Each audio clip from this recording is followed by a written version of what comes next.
okei. Hello, Veika. Hello, Tanel. Juba läks valesti.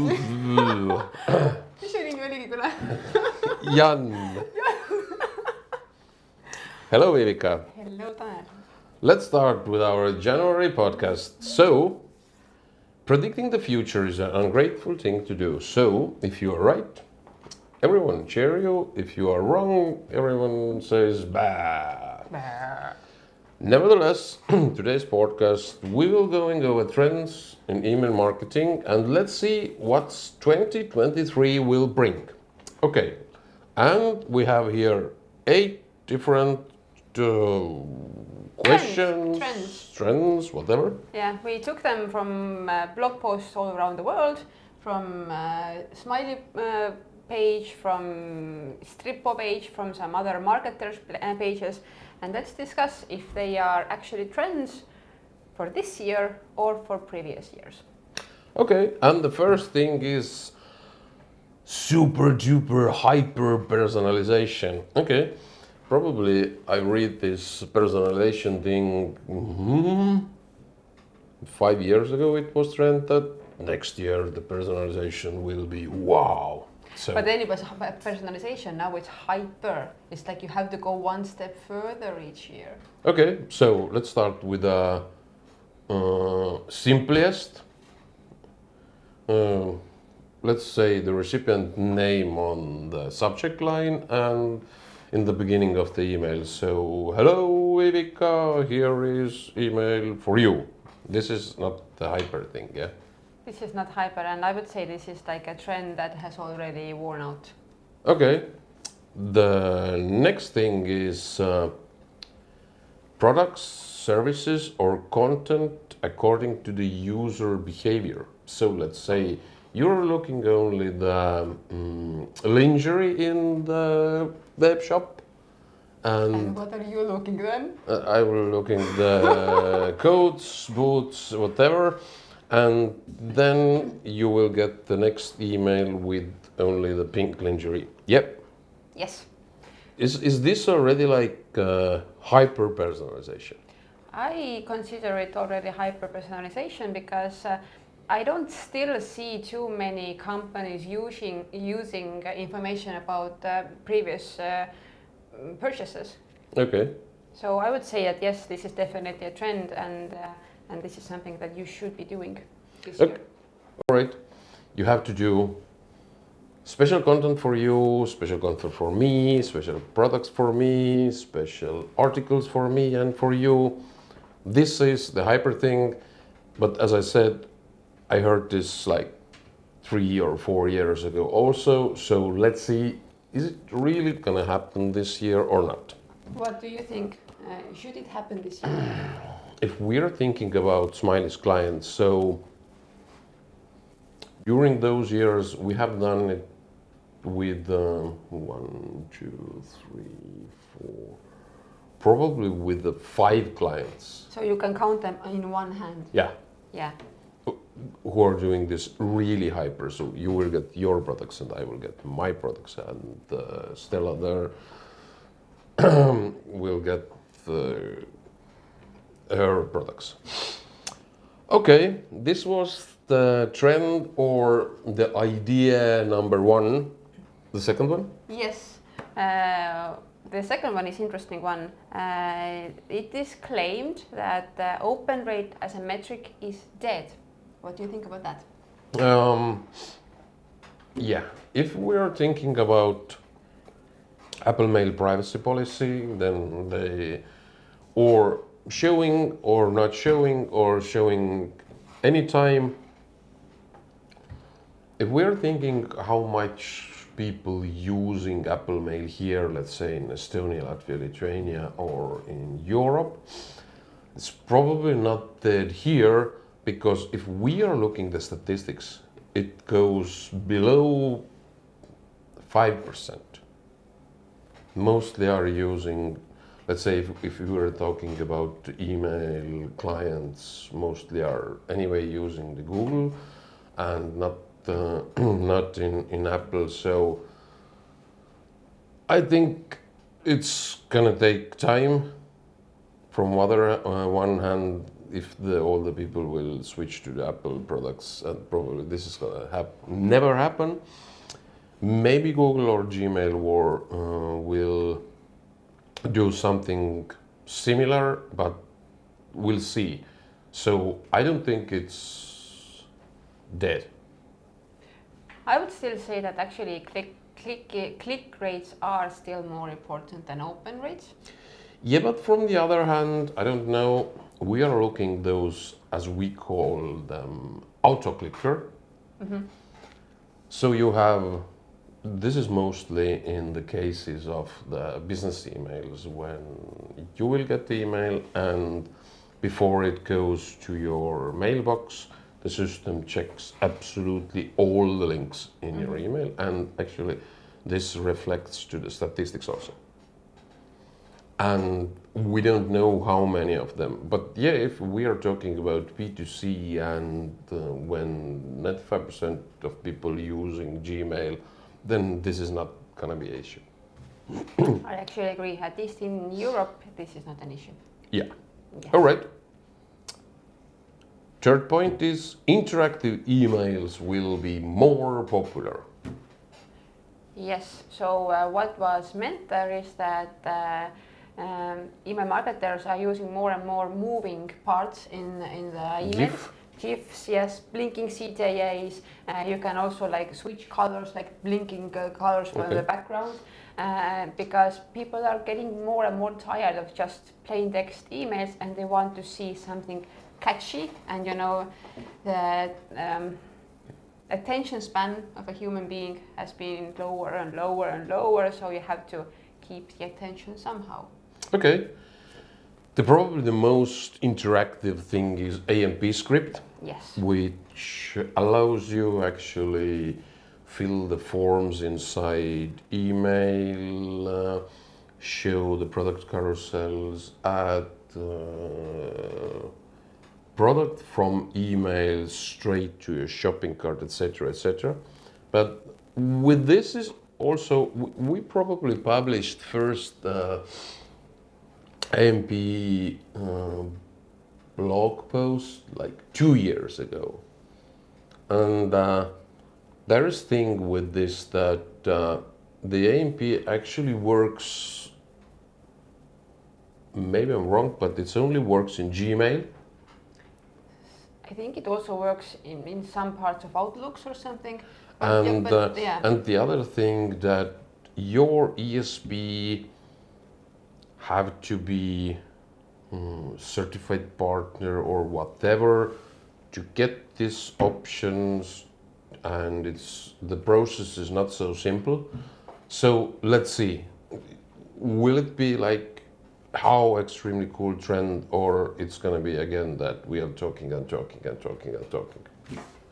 So let's go to the point number 4, and oh, this is I know most marketers' favorite word is nowadays Chat GPT. Have you tried it? yeah, I actually every time I try to log into my chat, it's just overused and come back some other time.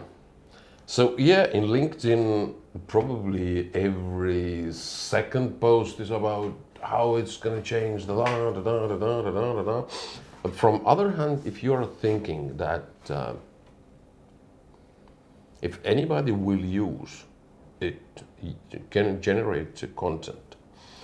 And what's the difficulty is that it's not connected to internet. So ChatGPT will not compare what's have already written. He will just do something, and probably what I think the content will be actually all the same. Similar, yes. So if I'm asking the question and you are asking the question and some others asking the same question, the outcome is probably all the same. That is true. So I yeah, probably it's gonna be like wow thing, but the creativity of the copywriter, he or she will put their souls to this text. So I think we will miss this part. I think there is definitely a use to this robot because you can change the tone of voice. For example, Write it angry, write it sexy, yes, write it sad, write write it it to what? millennials and then write it to teenagers. Like you have to use a different tone of voice for them, and if your brand is trying to approach with the same message but different groups, then you can write this text just once, and then the robot will transform it into the other tone of voice, and then Okay. you will still have the authenticity of your own text.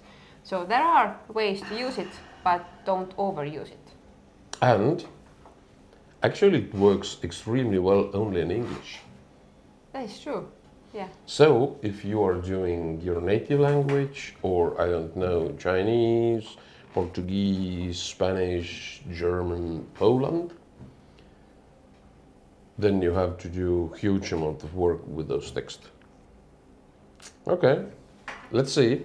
Let's see. Point 5, cleaning email lists.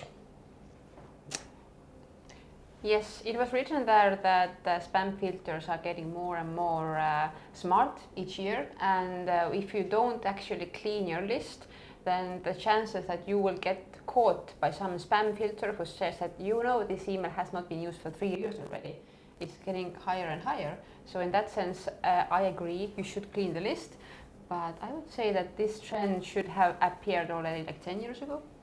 Yeah, probably everybody talking that don't send to those guys who never read or don't use lists what have been in your closet like 15 years, and now you think, wow, I have to reanimate those recipients also. So this is like, let's say, actually the everyday job that your list has to be clean and perform well.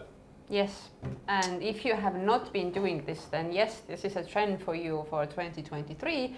Otherwise, we hope that many people did it already before. Okay. So, accessibility. Yes, accessibility.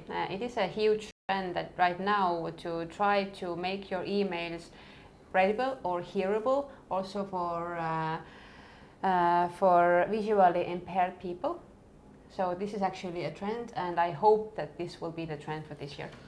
We wrote 3 years ago, or it was 2 years ago, article about this, that interesting, when will come this day when your Alexa or Google Home or Siri will read the emails for you, and actually will describe also what kind of pictures are inside the email. Yes, exactly.